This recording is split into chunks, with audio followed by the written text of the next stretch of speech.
Hi, I'm Pastor Emily Carson, and I serve on the staff of the Southeastern Minnesota Synod. Zoom. A year ago, the word meant so little to me, and now it means so much. Zoom is a video conferencing platform used for digital meetings, and many of us are now spending hours a day using Zoom to connect with other people. We've learned a lot in these last 6 months about digital communication. Through Zoom and other video conferencing platforms, we have access to one another even when we can't be physically together. What a gift!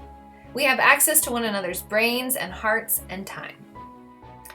Jesus didn't have access to Zoom, but he certainly spent a lot of intentional time with other people. How would Jesus approach Zoom? What insights might we glean from the ways that he interacted with people in the Gospels? With that in mind, here are 3 Zoom suggestions rooted in the techniques Jesus used in his interactions with others.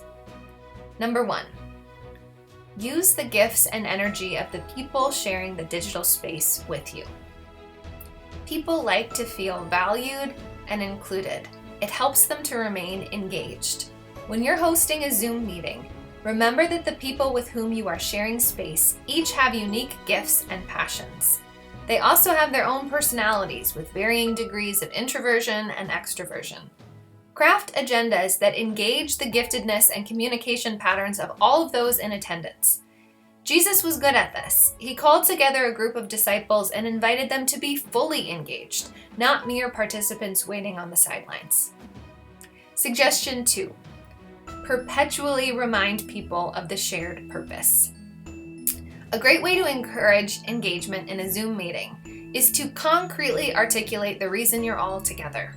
Nobody likes to go to meetings just for the sake of meeting. When we articulate the shared purpose, it motivates and grounds the work. This is something Jesus did effectively. When gathering a group together, sometimes the purpose was to explore a parable. Sometimes the purpose was to eat and share a time of fellowship. Sometimes the purpose was to preach and teach. What are the purpose of the Zoom meetings of which you are a part? Has it been a while since together you re-clarified what you're all doing together? This can be a great part of the beginning of a Zoom gathering, a concrete stating of the shared purpose that brought you all together. And suggestion number 3, practice disagreeing and challenging one another. Disagreeing is so normal, but many of us, myself included, don't actually know how to do it very well. It's perhaps like learning a new language, and we all need some practice. When Jesus gathered people together, there was often disagreement. The disciples asked questions. Jesus challenged the people around him. He didn't just robotically agree with everything ever, which is sometimes my personal tendency. The disciples didn't agree with everything ever either. What does it look like to get into that space through Zoom? How do we disagree while remaining truly open and connected? How do we, with love, challenge one another? This is a topic worth considering. I'm taking a seminary class this semester every Tuesday night via Zoom for an hour, and the class is Social Justice Mysticism. I love the class discussions.